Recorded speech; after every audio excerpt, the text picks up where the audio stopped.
Once you get in this, it changes you. There's just no way you cannot change once you understand the impact and the need out there. This isn't just doing something that's a feel good, which it absolutely does feel good. It's also solving like a big problem. We're trying to elevate the level of care, pay better wages, better treatment. And so how do you make it work to where it's a win-win for everyone in the home? The bar that we have to clear to stand out and distinguish ourselves is not that high. To me, this feels like an inevitable march towards success over the long run.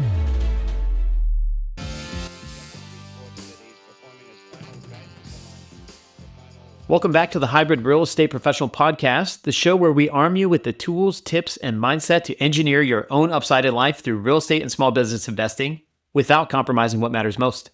Today, I'm joined by my friend Pedro Luna. Pedro spent over 20 years in the aerospace industry as a primary structure design engineer and supply chain leader, while also gaining experience as a real estate investor and private lender on the side. But Pedro is now focused on a niche of investing that is very near and dear to my heart, senior living. He and his wife are currently developing 2 16-bed assisted living and memory care homes in Oklahoma, providing a home-like environment with top-notch care to allow seniors in their community to age with dignity. We're going to get into why he pivoted into senior care, the details behind his current deal he's working on, and much more. Pedro, welcome to the show. Thank you. Glad to be here. Awesome. Well, so this show, The Hybrid Real Estate Professional, kind of the underlying theme is, interviewing people who have taken skills, knowledge, income from a primary occupation and used it to launch a real estate career. So you fit that mold very, very cleanly. You got a lot of experience, it sounds like, from your occupation, and then you also have been building on the side. So before we jump into the senior care, we'd love to hear just a little bit of how it started and how you got into investing in general. Yeah, actually, that happened about 2019 that I just started. We originally were thinking of paying off our home in 5 years, just because, of course, everybody wants to pay off the mortgage. Not thinking as an investor, I was going to work all my life, going to retire, go back, continue working. And then we were on that path. Halfway there is like, wait, this is actually going to happen. Then what? Right? It's not like we can eat bricks or anything like that, right? So then what were we going to do there? So I went and looked at my 401k, and that was the shocker. It's like, wait, this is not going to work. I thought the 401k was going to be there to help us right later on in life. And realizing that was not the reality, that's when I started thinking, okay, I need to think of more passive investments. So that led us down the path of single family home rentals. And like everyone, most people, I guess I could say, I read the Rich Dad Poor Dad, and that just blew my mind. I was like, oh man, I got to do something now instead of trading my time for money. So that was the original, how I started looking into real estate investing. And so now, this asset class that we're in, my previous experience have really set me up for this moment, which I am very grateful for that. It wasn't a detour or anything. It's just setting me up for this time. Yeah, totally agree. If anybody is listening to this show for the first time, I am also working on a similar project with my wife, and feel very much the same, that our time investing in single family and learning the fundamentals of real estate investing, financing, how to manage cash flow, how to budget for CapEx, like all these things set us up very well to pursue larger projects like the one you're doing now. And I'm interested though. So you started single family in 2019. You also mentioned in your preview that you did some private money lending. Is that something that you learned about around the same time, or how'd you get into that? Yeah, actually, that was a little bit later. Started single family, and then again trying to actually stop contributing to my 401k when I started looking at how it was not going to work. But then, of course, thinking of, wait a minute, I need to take advantage of that free money, right, that we get. But at the end, I wanted control. I didn't want to be locked in. I didn't want that money just sitting there in the 401k. So luckily, I went and did a little bit of research, and I was able to find the alternative of just putting the money into the 401k.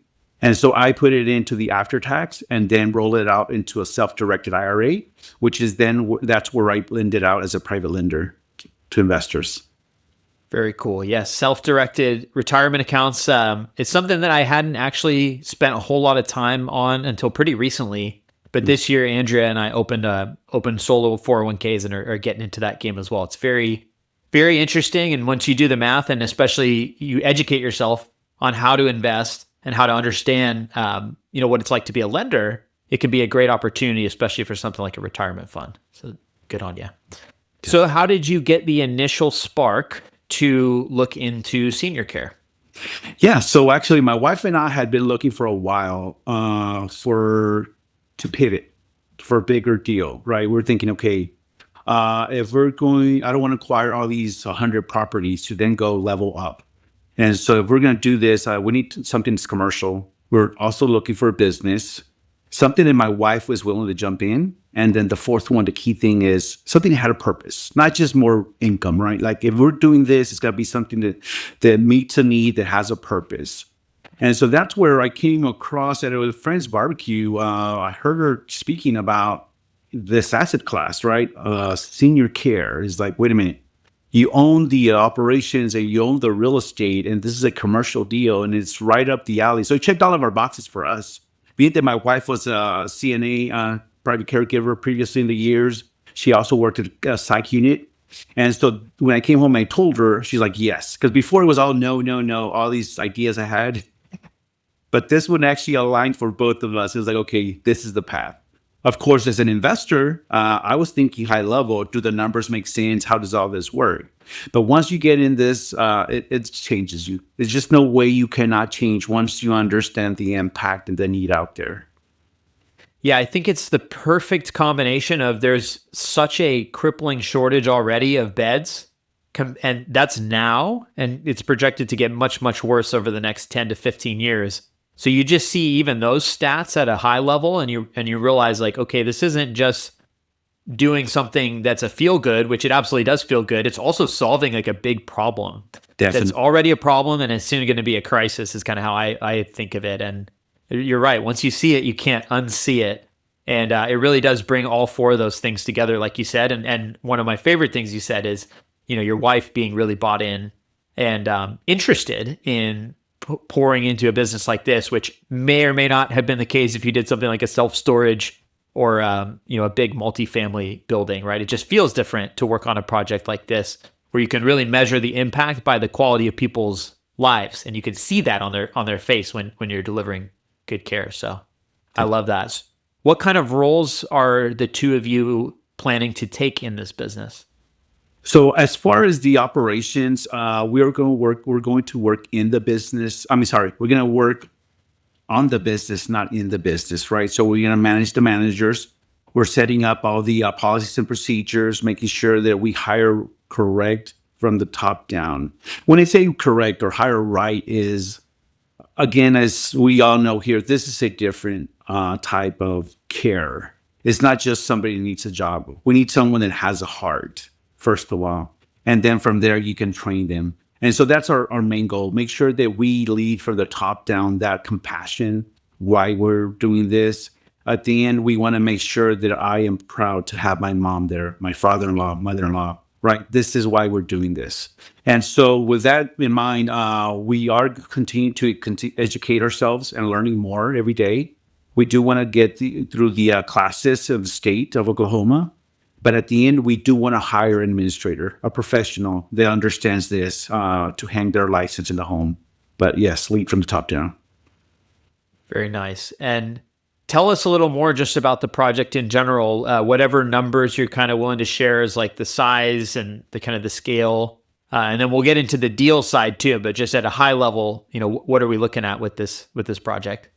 Yes, so these are two 16-bed. They're about 9,200 square feet each. On 3 acres. And so we're dividing those into 2 lots.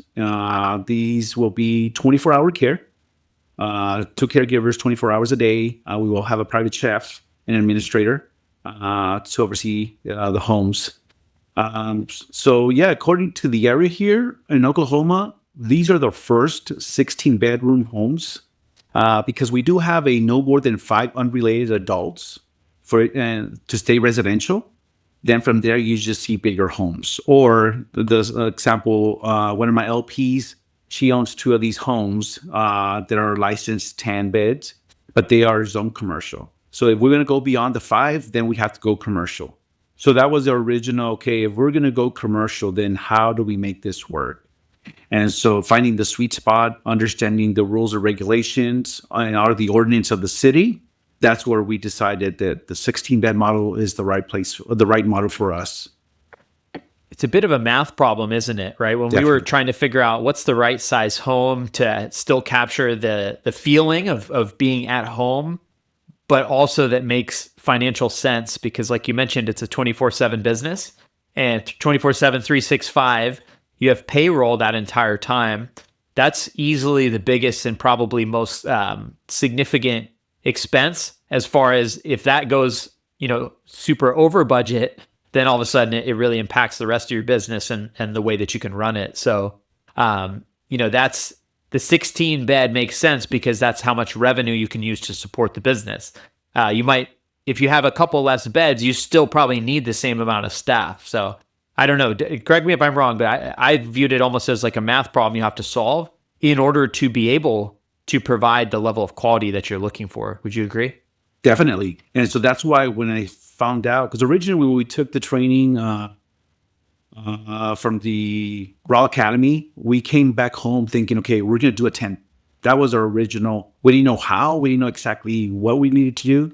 But then looking and understanding of what we could do here is 5 beds. 5 beds will not work. You literally need to work in the business to make that work. But then we're trying to elevate the level of care, pay better wages, right? Better treatment. And so how do you make it work to where it's a win-win for everyone in the home is, yes, it's a math problem there. And so the 16 bed is the great break-even point because if you go 17, then it's also different building codes, right? Different requirements that you're now having to address where the 16 is still a home feel residential model. Yeah, absolutely. And a lot of this stuff varies significantly state by state too. So that's another thing.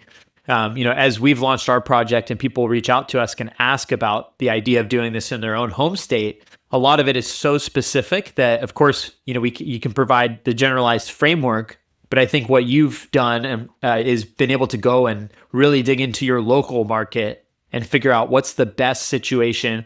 Like you said, you're even bringing something new to the market there. There's no homes of that size. There's probably no homes of that quality. Well, now you get to bring something new to the market that you already know there's a demand for, and it's going to meet with your local, not only regulations, but also just built for the community that you're in. Have you already been spending a lot of time building relationships locally with other either operators or professionals that you view as good long-term partners for this business? Yes, actually, some of the operators. Maybe right now it's more of the operators because understanding how the homes are running. We're part of a local, it's called Oklahoma Senior Living Association. And through them is where I'm doing more of my education as well and understanding, like going to the boot camp and how the other assisted livings are being ran here in the state. But yes, like definitely every state is different. Every city is different. So when I had to go looking for what was the demographics or where is the place that I was going to select my homes, yes, had to go read all the different ordinance of every city. And it's like, interesting. So it was a very sharp learning curve. But luckily, having the engineering mindset that to me is just give me requirements and I'll get it done right. The one thing I had to learn is to be patient because I'm used to give me requirements. You give me a tight schedule because typically you don't give an engineer a long schedule because you never stop over designing, right? So getting into the cities, meetings, zoning, now we already went through planning commissioning. Just the process of the review cycle, how long it takes, to me, it was like, wow, that was learn how to be patient because I thought it was going to go a lot faster than I was expecting.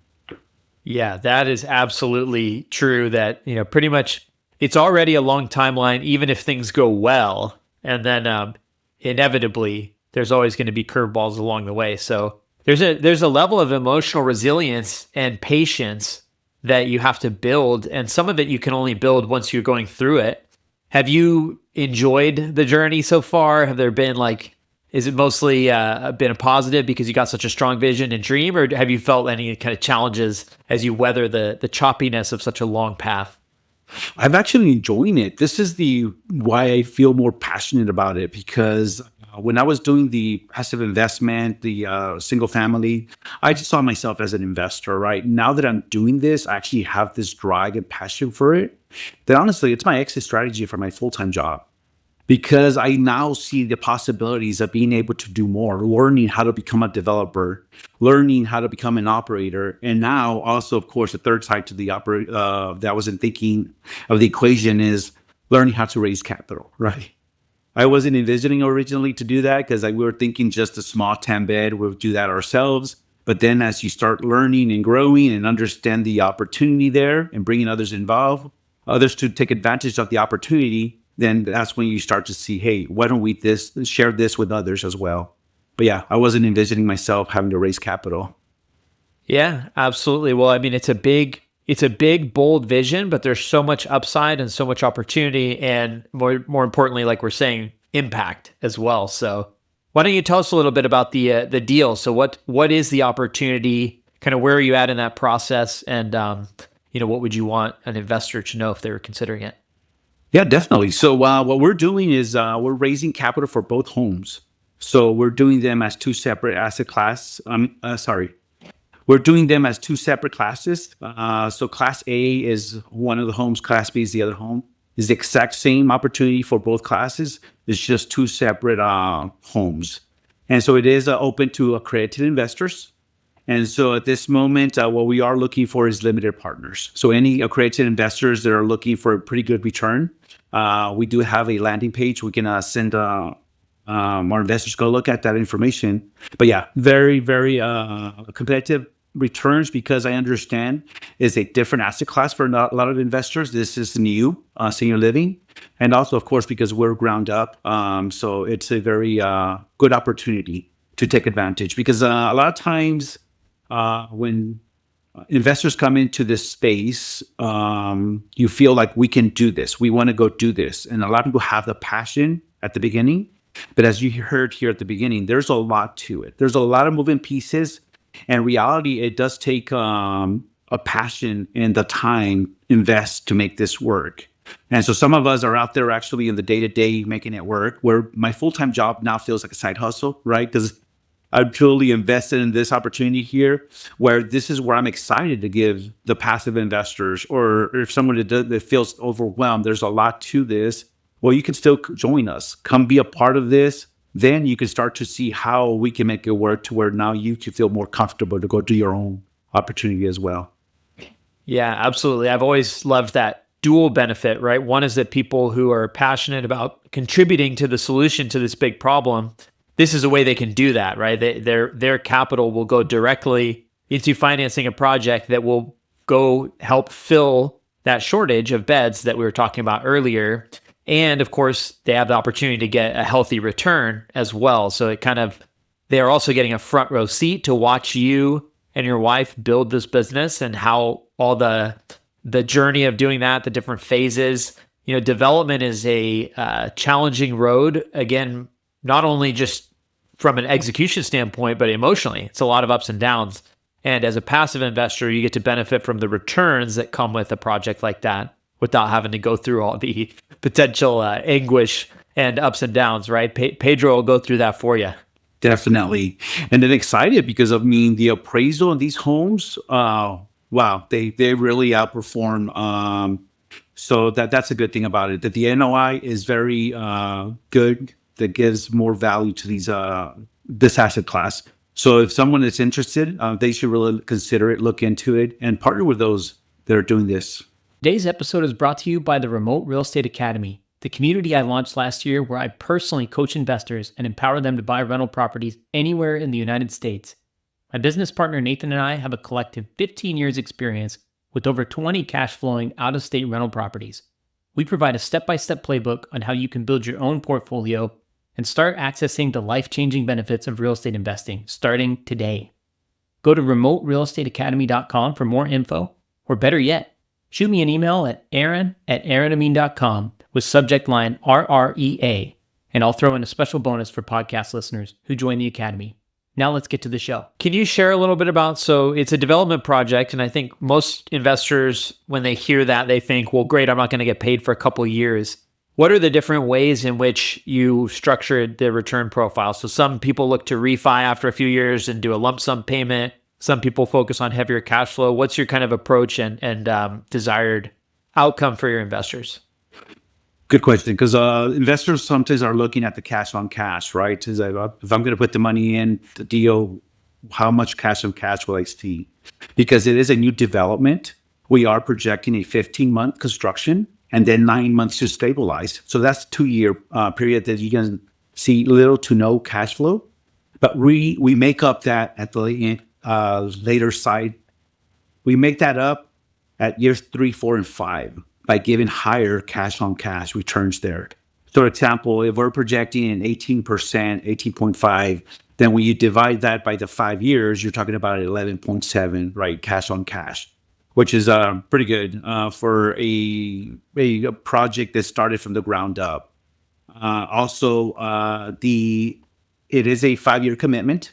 So there is also the upside, like I was mentioning, the equity that we do go and refinance the property in 5 years. At that point, then the investors get a percentage of that equity as well. So you're getting the benefit of a double-digit plus projected cash on cash after the development period, or actually averaged across the entire hold period. If it once stabilized, it's a healthy double-digit, right? It's closer to 20%, and it's all backed by equity. I think that's the part that a lot of people don't necessarily have. They have a harder time visualizing that, hey, you're getting these really healthy cash distributions, but you've engineered all this equity from developing, right? Like, yes, it's expensive to develop, but you probably are creating quite a bit of additional forced appreciation just from day one. And then, of course, the better you run the business, the higher the returns, the more value that cash out refi will get you. So there's just so much opportunity for upside in a deal like this. I know we always project and try and be conservative and cautious with the bed rates we choose, but the tailwinds in this industry are just enormous. And I imagine you've got more than one way to probably, hopefully, beat your projections that you're talking about. Definitely. And so, yeah, I based my performa $500 less than the market bid rate for RALs around here, the residential assisted living. And so that's that they're not memory care. We will be memory care. So that, again, it's an upside there on the bed rates. Reality, the market will drive that. But yeah, it's a higher, it's projected, right, that we will see higher than what the performer is actually conservatively set to. Yeah, absolutely. What else would you think people would be interested in knowing about? So in my mind, some of the bigger risks that I love to get out to the open so that people can consider it are construction. And then you mentioned the lease up period. And then, of course, stabilization. So, like, what are some of the bigger challenges that you see happening in each of those phases? And then, what's kind of your plan? Yes, for the ground up, of course, having the right bank, the right general contractor, and having the correct oversight to make sure that the project is going to be a success. So that's the construction side. As far as the lease up, we are going to start doing tours during construction once it's safe. Get those professionals that are involved on the day-to-day. They can bring us, refer us to the residents, get them involved. And then our goal is to be 40% occupied. Of course, we have to be careful how we start to move in our families our residents to the home, because we don't just want to open up and then the house is full day one. Right, we need to be, because of our culture, our motto is we want to personally know everyone and understand what they like, don't like, how they see their day-to-day. So it's going to be a gradual filling of the home for that reason as well. And so that's the intent, to be able to partner with the local professionals to make sure that they can refer us to our potential residents. Yeah, it is a multi-phase process, right? There seems like your reward for getting to the end of one challenging phase is to enter another one.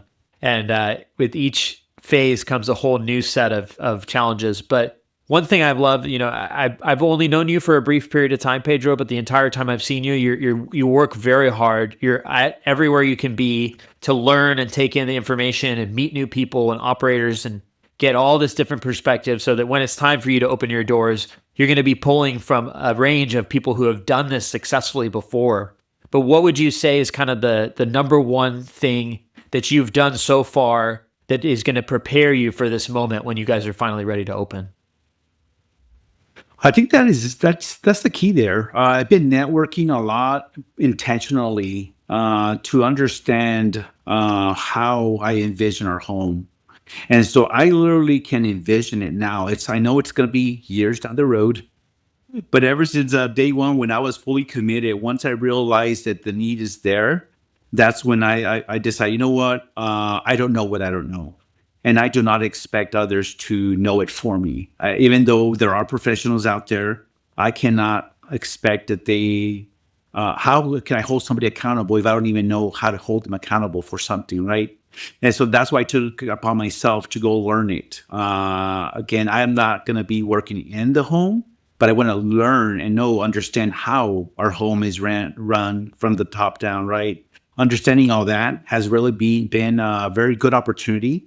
And that's the driver, just seeing the multiple avenues of how to make this different is really what's giving me the drive. Hearing a lot of people's different perspective and putting it into, okay, now I see how this is going to be different, how we're going to make sure, or how we implement what somebody else is doing because it works and stuff, things like that. It's why it's exciting. Yeah, one unfortunate outcome of doing a lot of research on this industry is that the bar is very low. Definitely. There's a lot of facilities and homes out there that don't do very good marketing. They don't have personalized sales motions, right? They're not actually they're trying to show off their home. They're not really talking about the care, or they're not really talking about the person. The bar that we have to clear to stand out and distinguish ourselves is not that high. And so just being as hardworking and diligent and like committed as you are, to me, this feels like an inevitable march towards success over the long run, right? Like there will always be bumps along the way, but this industry there's so much tailwind behind it. There's so much demand. The bar is low from competitors. For those who can walk this path, the multi-year development, which is no easy walk, the reward should be commensurate with that risk. So definitely, I do want to add on to that because when you're saying the low bar is, unfortunately, the assisted livings out there right now are the alternative is the big box, right? And so they themselves understand that they have to pivot. What was working for the silent generation is not going to work for the baby boomer, the most educated, the wealthier, right? They want choices. And so the assisted livings, the big facilities, they're going to have to find a niche. They're going to have to find better care. They're going to have to change their model.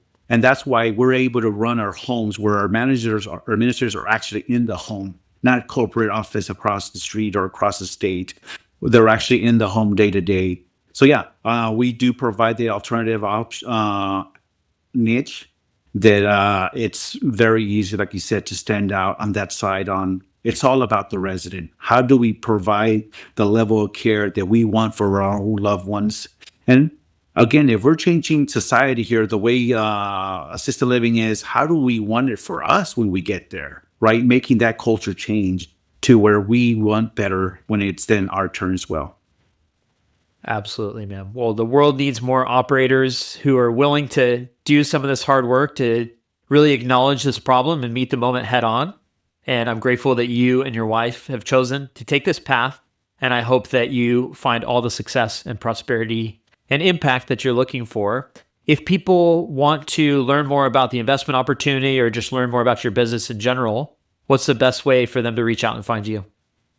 Yeah, so just a quick guide I have is they can text the word guide to 405-246-9921.